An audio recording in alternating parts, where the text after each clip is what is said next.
Oke, jadi question yang pertama yaitu apa itu polimerisasi? Jadi polimerisasi intinya adalah sebuah proses pembentukan polimer yang pada awalnya merupakan kumpulan-kumpulan monomer kecil yang disatukan secara proses kimia sehingga membentuk rantai panjang yang disebut rantai polimer. Nah, proses penyatuan polimer-polimer tersebut melalui proses kimiawi sehingga menjadi rantai polimer itu disebut polimerisasi. Nah, kemudian question yang kedua itu adalah mengapa polimerisasi itu penting? Ya, jadi pada industri, polimerisasi itu dianggap penting karena polimerisasi itu adalah kunci awal pembentukan suatu bahan dasar produk, yaitu polimer ya. Jadi polimerisasi itu menghasilkan sebuah polimer yang menjadi bahan mentah suatu produk. Jadi kalau nggak ada polimerisasi, maka tidak akan terbentuk polimer. Kalau tidak ada polimer, bagaimana akan dibuat suatu produk? Karena proses pembuatan produk itu adalah polimerisasi atau sintesis, kemudian menghasilkan suatu polimer. Nah, kemudian polimer itu diproses, ditambahkan formulation zat aditif, kemudian dimanufacturing, dan pada akhirnya adalah finishing sehingga menjadi sebuah produk seperti itu. Nah, yang terakhir adalah di sesi kali ini adalah jelaskan secara singkat terkait jenis polimerisasi. Jadi berdasarkan kinetikanya, jenis polimerisasi itu dibagi menjadi dua. Yang pertama ada step growth, yang kedua ada chain growth. Nah, kalau step growth ini adalah proses polimerisasi di mana terbentuknya ikatan kovalen antar dua atau lebih monomer, namun tidak memperpanjang rantai polimer tersebut. Nah, jadi prosesnya seperti ini. Dalam step growth ini kita tidak membutuhkan inisiator untuk proses pengikatannya karena monomer sendiri itu sudah bersifat reaktif. Jadi gini, ada satu monomer dengan monomer lainnya saling berikatan membentuk ikatan kovalen ya, sehingga ada dua monomer yang saling terikat. Kemudian tahap selanjutnya, dua monomer tadi yang sudah terikat bertemu dengan dua monomer lainnya yang juga sudah terikat, sehingga dua kelompok monomer tersebut terikat, sehingga terbentuklah 4 monomer yang sudah terikat. Seperti itu. Begitu juga selanjutnya, 4 monomer yang sudah terikat tadi bertemu dengan 4 monomer lainnya yang juga sudah terikat, kemudian mereka terikat menjadi satu rantai ya, sehingga terbentuklah 8 monomer yang sudah terikat. Begitu juga seterusnya, 8, 16, dan seterusnya. Nah, kemudian yang kedua itu ada chain growth. Nah, berbeda dengan step growth tadi, kalau chain growth ini monomernya membutuhkan inisiator karena monomernya belum bersifat reaktif. Ya. Jadi kalau chain growth ini definisinya adalah proses polimerisasi di mana monomer tersebut terikat secara berurutan polanya atau satu persatu dalam rantai yang sedang berkembang. Berbeda tadi ya, kalau itu kan 2, 4, 6, 8 dan seterusnya seperti itu. Kalau ini satu persatu. Jadi monomer tersebut butuh inisiator. Prosesnya adalah ada inisiator, ada sebuah monomer, mereka terikat sehingga monomer yang tadi tidak reaktif menjadi reaktif. Kemudian ada satu monomer lagi yang masih belum terikat, belum ada pasangannya, terikat dengan monomer yang sudah reaktif tadi sehingga terbentuklah satu inisiator dengan dua monomer yang terikat. Kemudian dua monomer yang terikat tersebut bertemu dengan satu monomer lain sehingga menjadi 3 monomer yang terikat. Kemudian begitu seterusnya menjadi 4 monomer, 5 monomer yang terikat, dan 6 monomer terikat, dan seterusnya. Nah, pada akhirnya, baik step growth maupun chain growth itu diakhiri dengan terminator.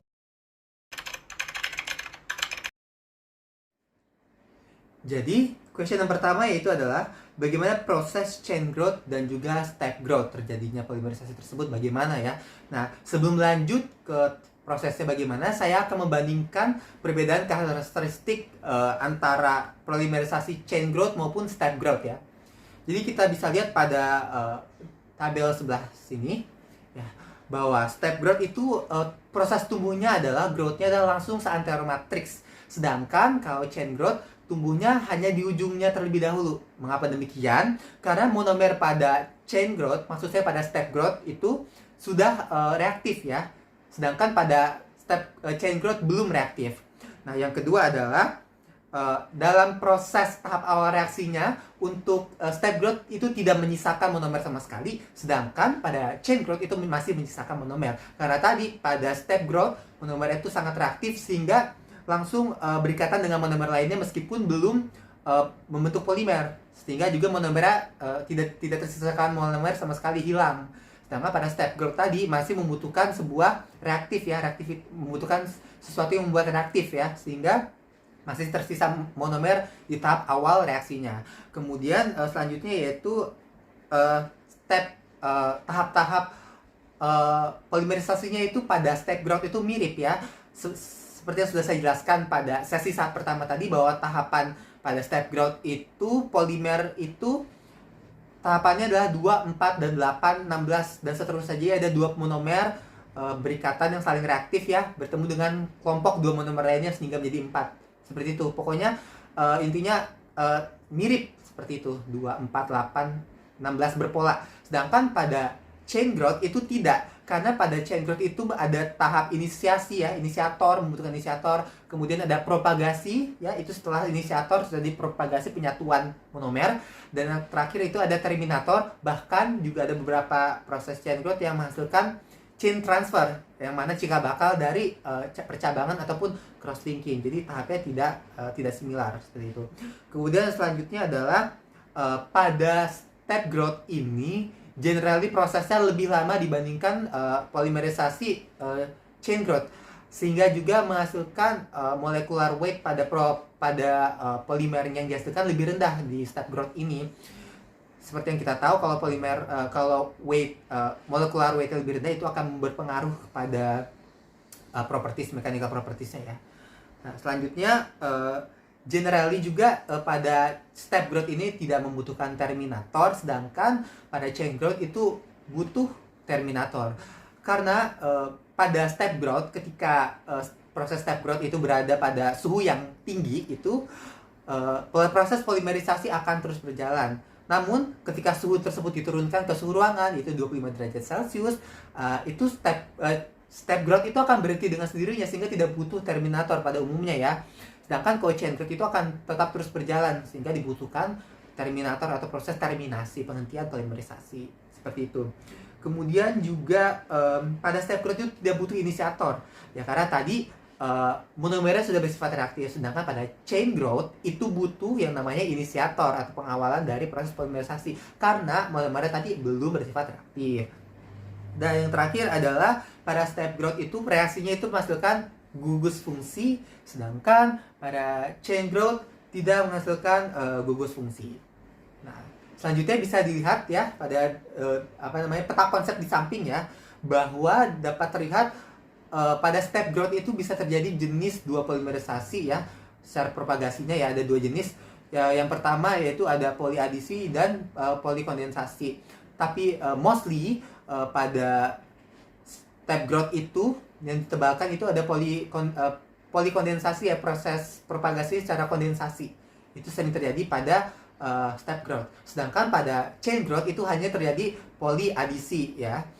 Ya, demikian. Tapi poliadisi juga tidak menutup kemungkinan dapat terjadi secara step growth. Nah, bisa kita lihat juga pada chain growth itu terdapat berbagai jenis inisiasi ya, ada radikal, kationik, anionik, koordinasi, leaving, polymerization, dan lain sebagainya. Nah, selanjutnya saya akan membahas terkait perbedaan apa sih itu polikondensasi dan poliadisi ya. Prosesnya itu apa sih yang membedakan? Intinya adalah pada poliadisi dulu ya. Pada poliadisi itu proses polimerisasinya tidak menghasilkan produk sampingan molekul ya. Intinya gini, rantai A ditambah rantai B sama dengan rantai A plus B, seperti itu. Sedangkan kalau polikondensasi itu ada produk sampingan molekul lainnya gitu ya, bisa mungkin bereaksi dengan senyawa lainnya seperti itu. Misalkan diibaratkan ada rantai A ditambah rantai B, hasilnya adalah rantai A plus rantai B plus C. Jadi ada produk C-nya tuh ada. Seperti itu. Itu perbedaan utama dari keduanya. Nah, selanjutnya tadi sudah saya singgung sedikit terkait inisiasi, propagasi, terminasi, dan juga chain transfer ya pada chain growth ya. Saya selanjutnya akan menjelaskan sedikit tentang itu. Jadi pada chain growth itu ada yang namanya inisiator ya. Nah, inisiator ini dibagi-bagi lagi menjadi beberapa jenis, yang setiap jenisnya juga akan berpengaruh kepada mechanical propertiesnya, yang mana nanti akan kita bahas pada sesi selanjutnya ya. Jadi terbagi menjadi beberapa jenis. Yang pertama ada radical polymerization. Yang kedua ada cationic polymerization. Yang ketiga ada anionic polymerization. Yang keempat ada coordination ya. Dan yang terakhir itu ada leaving polymerization. Nah, masing-masing dari jenis chain growth itu yang membedakan hanya inisiatornya aja. Namun proses propagasinya itu sama ya. Intinya ada inisiator bertemu dengan satu monomer yang belum reaktif ya. Kemudian seperti yang kita tahu kan kalau poliadisi itu ya, yang tadinya rangkap menjadi tidak rangkap, intinya sama seperti itu. Jadi monomer yang tidak reaktif ini bertemu dengan inisiator menjadi reaktif sehingga dapat berikatan dengan monomer lainnya secara berurutan. Jadi dimer, trimer, 4-mer dan lain sebagainya seperti itu ya. Intinya seperti itu. Nah, namun dalam proses chain growth ini ada mechanical reaction lainnya. Nah, yang pertama tadi ada terminator. Terminator ini ada beberapa jenis ya. Yang pertama itu ada terminator combination. Nah, terminator combination ini adalah ketika suatu rantai yang sedang mengalami proses polimerisasi bertemu dengan rantai lainnya. Maka mereka bersatu rantainya, tapi stop sampai situ saja karena sudah terbentuk rantai yang panjang gitu. Jadi ada satu rantai bertemu dengan rantai lainnya, bertemu, stop. Proses polimerisasi terhenti. Nah, yang kedua ada jenis terminasi itu disproporsionasi, yaitu ketika ada dua rantai bertemu ya, namun menghasilkan dua rantai yang berbeda. Yang tadinya rantai tersebut panjangnya menengah, terbentuk satu rantai, maksudnya ya ada rantai yang menengah bertemu dengan rantai lainnya, menghasilkan satu rantai yang panjangnya panjang, lumayan panjang, dan rantai yang panjangnya pendek, seperti itu. Jadi ada dua rantai yang terbentuk.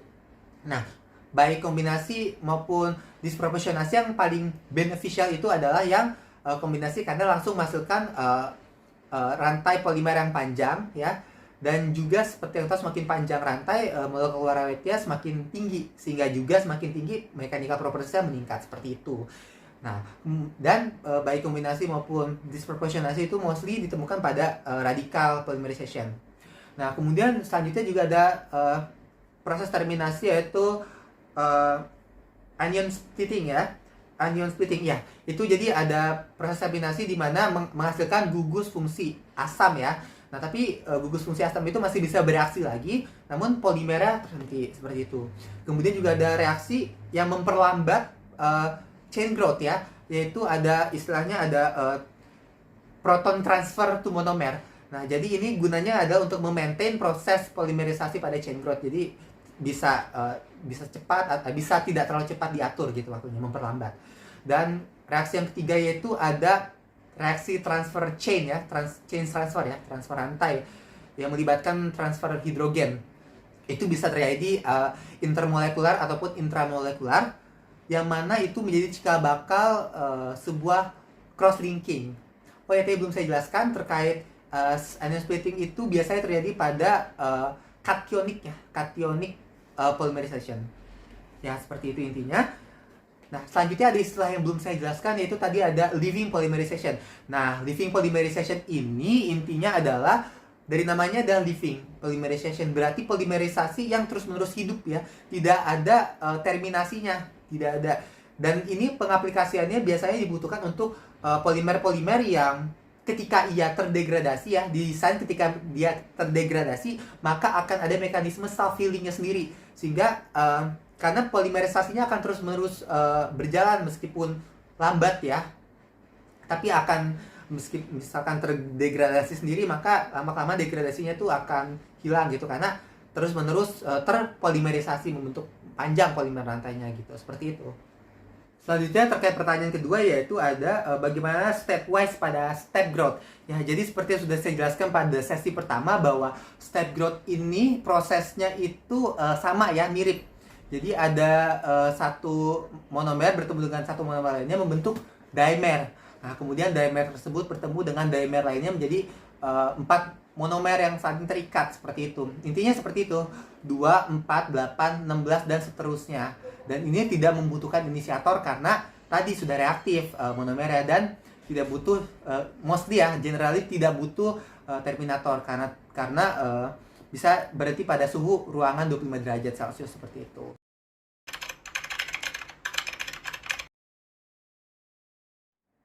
Baik, pertanyaan pertama adalah bagaimana peran inisiator dalam proses polimerisasi.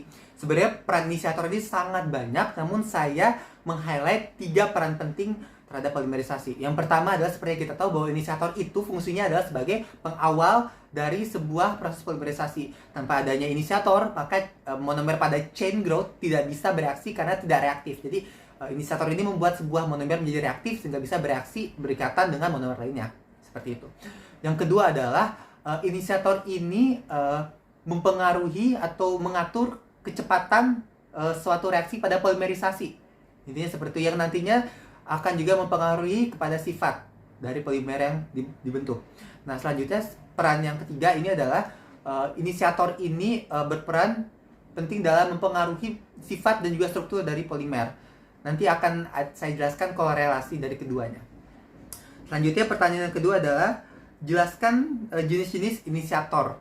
Nah, jadi seperti yang teman-teman ketahui mungkin sudah pelajari ya, bahwa jenis-jenis inisiator itu sangatlah banyak. Namun yang kita pelajari ini ada 4 jenis inisiator. Yang pertama ada inisiator radikal, yang kedua ada kationik inisiator, yang ketiga ada anionik inisiator, dan yang terakhir ada koordinasi inisiator. Nah, yang pertama kita bahas adalah terkait radikal inisiator. Dari namanya saja berarti inisiator tersebut berasal dari senyawa radikal bebas. Contoh-contohnya itu ada peroksida, berbagai macam peroksida organik, kemudian juga ada benzyl peroksida, dan juga ada ini AIBN ya, atau kepanjangan dari azobisobutironitril ya. Yang kedua ada kationik inisiator. Nah, kationik inisiator ini menggunakan inisiator yang sifatnya sangat-sangat asam.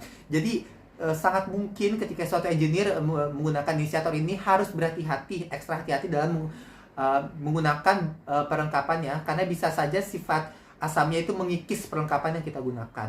Oh ya, ngomong-ngomong tentang asam yang digunakan itu ada 2 jenis ya. Yang pertama ada mineral acid, yang kedua ada Lewis acid. Pada mineral acid contohnya ada asam sulfat atau H2SO4, dan pada Lewis acid contohnya itu ada aluminium chloride dan juga BF3. Itu dari dari kationik inisiator ya. Kemudian yang ketiga itu ada anionik inisiator. Nah, pada proses awal reaksinya itu dibentuklah ion anionik sebagai inisiatornya. Contoh dari inisiator anionik ini yaitu ada butyllithium ya, dan juga natrium amida. Nah, yang terakhir ada coordination inisiator. Nah, coordination inisiator ini pada tahap reaksinya itu dibentuklah sebuah kompleks koordinasi. Nah, mungkin teman-teman pernah mendengar istilah Ziegler-Natta ya. Ziegler-Natta sendiri itu merupakan jenis dari inisiator koordinasi. Biasanya pada tugas minggu lalu kita temukan pada proses polimerisasi pada polipropilen ya. Namun tidak menutup kemungkinan koordinasi Ziegler-Natta ini bisa ditemukan juga pada polietilen. Seperti itu. Selanjutnya, pertanyaan ketiga adalah jelaskan bagaimana peran sebuah inisiator itu dapat memengaruhi sifat dari suatu polimer yang dibentuk.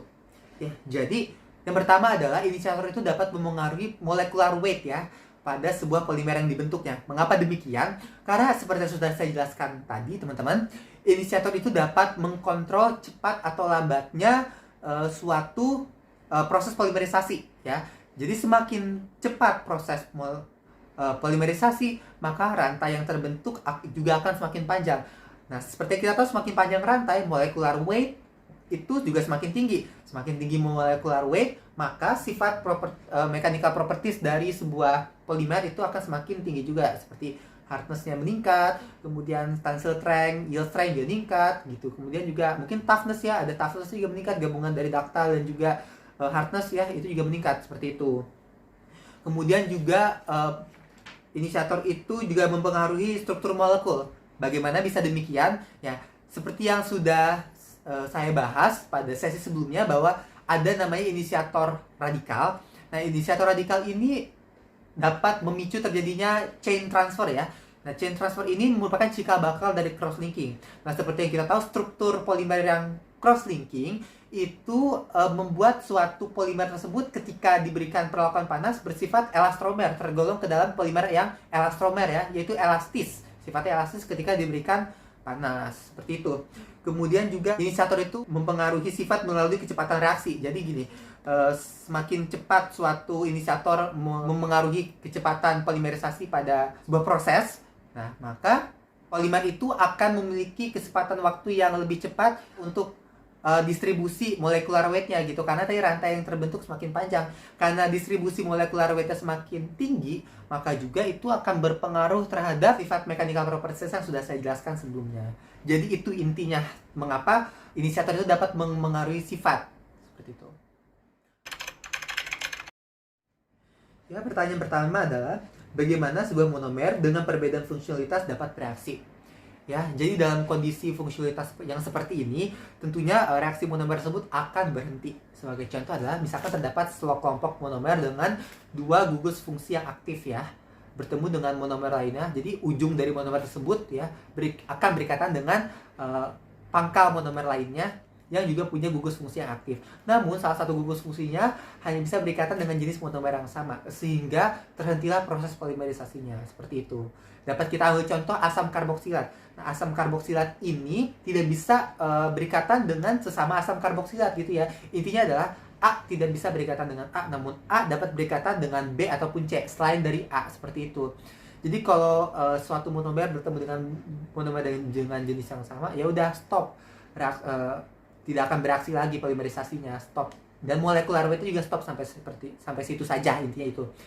Nah, kemudian contoh yang kedua yaitu bila ada monomer ya akan berikatan dengan pangkal monomer lainnya gitu ya. Tapi pangkal monomer ini hanya memiliki satu gugus fungsi aktif ya, yang mana itu juga udah digunakan untuk mengikat monomer sebelumnya di kelompoknya mereka gitu, kelompok monomer itu gitu.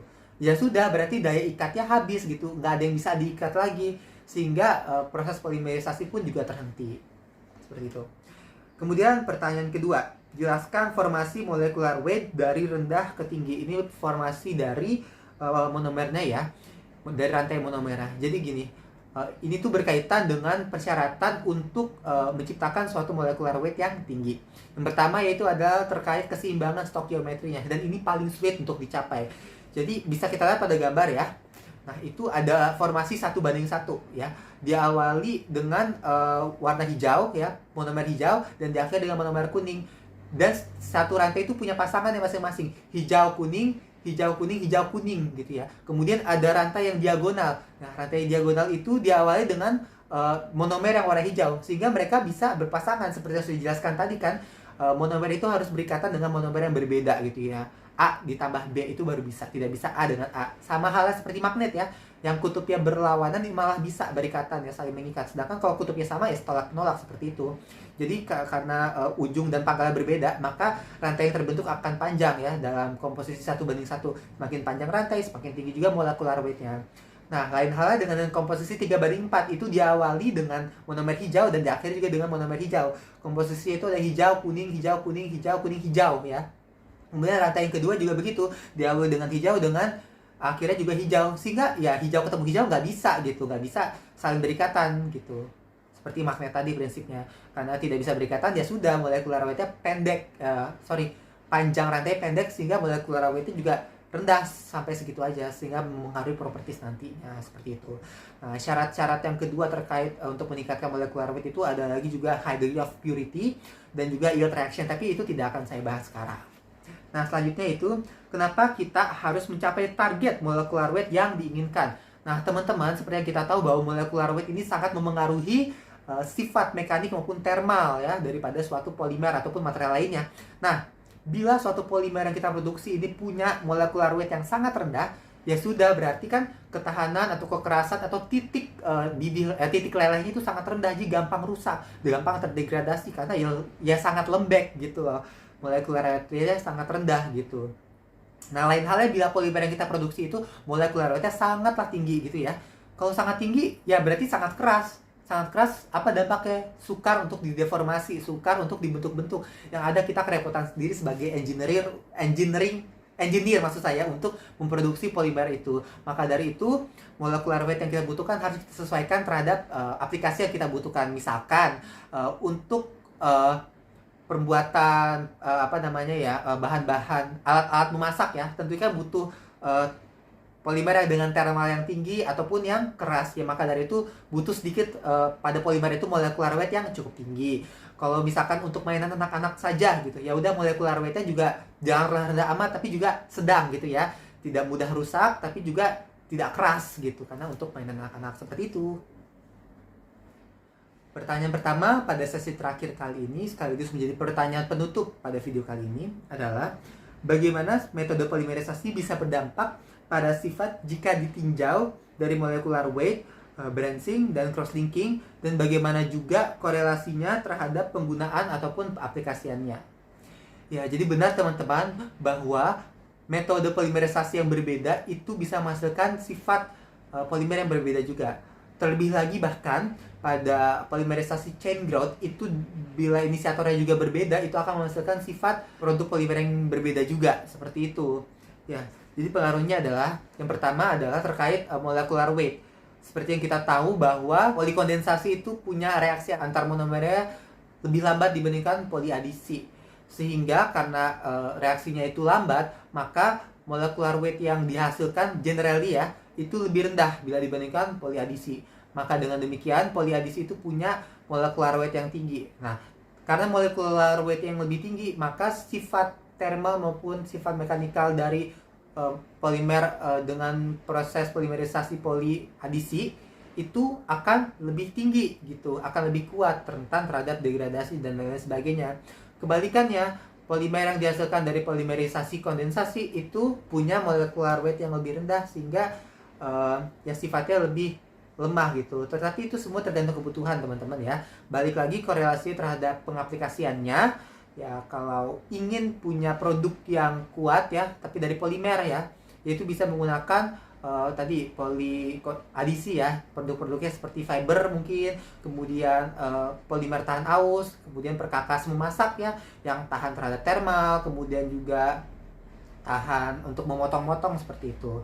Kemudian kalau tidak memerlukan molecular weight yang terlalu tinggi gitu ya, bisa untuk digunakan sebagai daily atau mainan anak, yaitu menggunakan polikondensasi. Kemudian juga ada dari sisi cross linking ya.